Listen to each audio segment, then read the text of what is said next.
persiapan untuk sidang PK-nya Sudirman? Bagaimana kira-kira persiapan untuk sidang PK itu?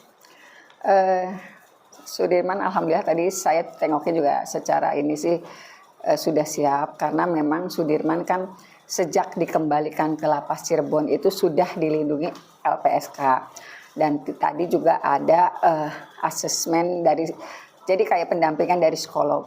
Nah tadi tuh ditanya kalau pertanyaan begini, Sudirman harus mengingat-ingat dulu, harus ini tidak usah langsung menjawab. Dan saya juga berkomunikasi dengan psikolog, sebetulnya gimana sih yang kita nyatakan kan selama ini dari keluarganya Sudirman ada kelemahan atau disebut idiot. Ternyata saya mendapat informasi dari psikolog itu, jadi Sudirman tuh bukan idiot, tetapi kecerdasannya di bawah rata-rata, Jadi di bawah rata-rata, nah di bawahnya lagi, tapi di atas idiot gitu. Jadi memang secara ini lemah betul, artinya Sudirman itu tidak bisa diajak bicara apabila kata-kata itu dia tidak pernah dengar. Jadi mungkin saya juga komunikasi dengan psikolog itu gimana ya, kemungkinan iya Bu, kelihatannya satu dia kalau dari sifat-sifatnya Sudirman itu tidak enak kalau menolak. Sifat-sifatnya terjadi kelihatannya tuh ingin selalu melayani orang lain, walaupun itu pada akhirnya merugikan dia diri sendiri gitu. Berarti kondisi Sudirman sendiri secara psikologi maupun fisik dan mental begitu ya, apakah memang sebenarnya sudah siap untuk dihadirkan di persidangan PK besok, karena kan akan memberikan kesaksian juga ya? Gitu. Secara ini masih siap, tetapi memang dia tidak bisa, kalau kita mengajukan pertanyaan yang terlalu berat, dia akan sulit mencerna. Itu aja, karena sulit mencerna, khawatirnya dia menjawab asal, itu yang kita khawatirkan gitu. Jadi memang tadi juga dari psikolog terus dikasih simulasi, kan simulasinya pertanyaannya begini, Sudirman tadi pagi makan sama apa gitu, sama nasi uduk. Nah nasi uduknya kasih telur enggak? Bulat enggak? Setengah apa? Enggak, diiris-iris. Nah terus kita tanya lagi nih, Sudirman pernah enggak dikasih makan telur yang bulat?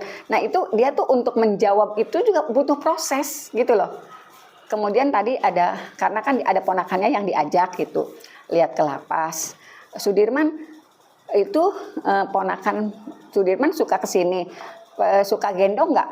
Tiap hari gendong. Nah jadi dia tuh seperti susah memisahkan antara khayalan dia dengan peristiwa yang terjadi sebenarnya gitu.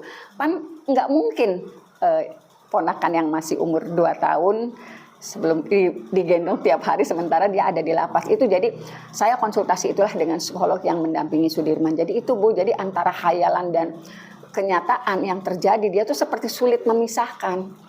Gitu, itulah sebabnya mungkin ya mohon maaf karena selama ini juga dia dalam tekanan yang luar biasa, kemudian ketika Peggy tertangkap juga masukan ke dia luar biasa, seolah-olah dia pelakunya, dia ikut memukul. Jadi kadang-kadang kita susah memisahkan antara kenyataan yang dia alami dengan kondisi yang dimasukkan dari orang-orang tertentu gitu loh. Saya nggak ngerti bahasa itunya apa gitu, cuman memang ada pemahaman seperti itu, dan kita terus-menerus soalnya juga melakukan pendampingan, tetapi tidak pada perkara ini, jadi pada peristiwa sehari-hari lah.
persiapan untuk sidang PK-nya Sudirman? Bagaimana kira-kira persiapan untuk sidang PK itu? Sudirman alhamdulillah tadi saya tengoknya juga secara ini sih sudah siap, karena memang Sudirman kan sejak dikembalikan ke Lapas Cirebon itu sudah dilindungi LPSK, dan tadi juga ada asesmen dari, jadi kayak pendampingan dari psikolog. Nah tadi tuh ditanya kalau pertanyaan begini Sudirman harus mengingat-ingat dulu, harus ini, tidak usah langsung menjawab. Dan saya juga berkomunikasi dengan psikolog, sebetulnya gimana sih yang kita nyatakan kan selama ini dari keluarganya Sudirman ada kelemahan atau disebut idiot. Ternyata saya mendapat informasi dari psikolog itu, jadi Sudirman tuh bukan idiot, tetapi kecerdasannya di bawah rata-rata, Jadi di bawah rata-rata, nah di bawahnya lagi, tapi di atas idiot gitu. Jadi memang secara ini lemah betul, artinya Sudirman itu tidak bisa diajak bicara apabila